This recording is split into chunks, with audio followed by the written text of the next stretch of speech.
ditafsirkan sebagai tempat berlabuh yang terakhir setelah mengarungi samudera cinta.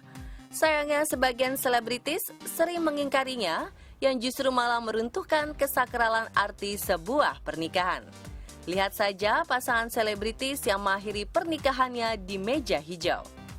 Tapi lain kisahnya dengan Darius Sinathrya dan Donna Agnesia.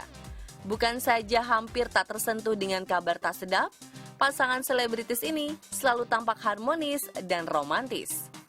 Di penghujung tahun lalu, tepatnya tanggal 30 Desember, Darius dan Donna baru saja merayakan ulang tahun pernikahan yang ke-12. Kebahagiaan pasangan ini makin lengkap karena Selasa kemarin Donna memasuki usia matang 40 tahun. Darius dan Donna pun pantas menjadi idola bagi banyak pasangan selebritis lain.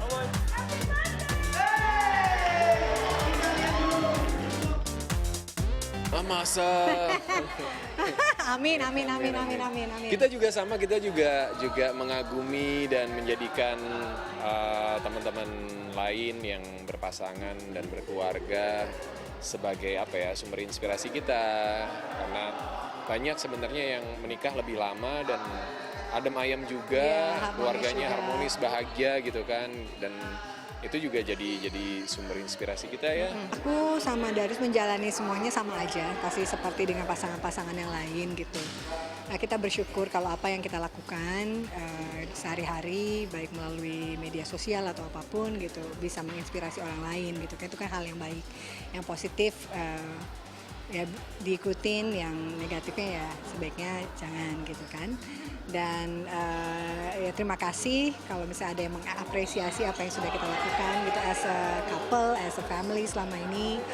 Cuma intinya kita sama kok dengan keluarga yang lain, we are just ordinary family, ordinary couple gitu. Darius dan Donna bersepakat tetap berkomitmen dan saling percaya sebagai bagian dari upaya membangun serta memperjuangkan sebuah hubungan. Tak muluk-muluk, pasangan yang sama-sama menyukai sepak bola ini memulainya dari menghargai hal-hal kecil. Ya yang pasti kan it's a part dari mengusahakan atau memperjuangkan sebuah hubungan supaya bisa jalan terus gitu. Kalau Darius selalu bilang bahwa cemburu boleh, tapi harus pas, harus pada porsinya. Karena kan cemburu itu katanya tanda sayang, bahwa kalau sebuah hubungan nggak ada cemburu-cemburunya kayak sayur tanpa garam gitu kan, kurang bumbu gitu. Tapi jangan berlebihan. Tapi jangan berlebihan, jadi bukan cemburu buta, yang hal-hal yang nggak harusnya dicemburuin terus dicemburu. Banyak hal-hal kecil yang menurut aku yang kadang kita suka lupa, kadang kita anggap itu nggak penting, kita fokus sama yang gede-gede doang, padahal justru kita hidup dan berjalan dalam kehidupan itu justru dari hal-hal yang kecil. Itu. Ya ritual-ritual yang akhirnya jadi sebuah ya kebiasaan sih. Ya say I love you kayak abis telepon, oke baby, bye, I love you gitu tuh. Jadinya jadi terbiasa gitu, dan itu sampai sekarang bersyukur Tuhan masih kita lakukan. 12 tahun mengarungi bahtera rumah tangga membuat pasangan yang telah dikaruniai 3 anak ini mampu memaknai hakikat pernikahan yang sesungguhnya. Sesuatu yang tak mudah mewujudkannya. Buat kami berdua, pernikahan keluarga sekarang adalah segalanya.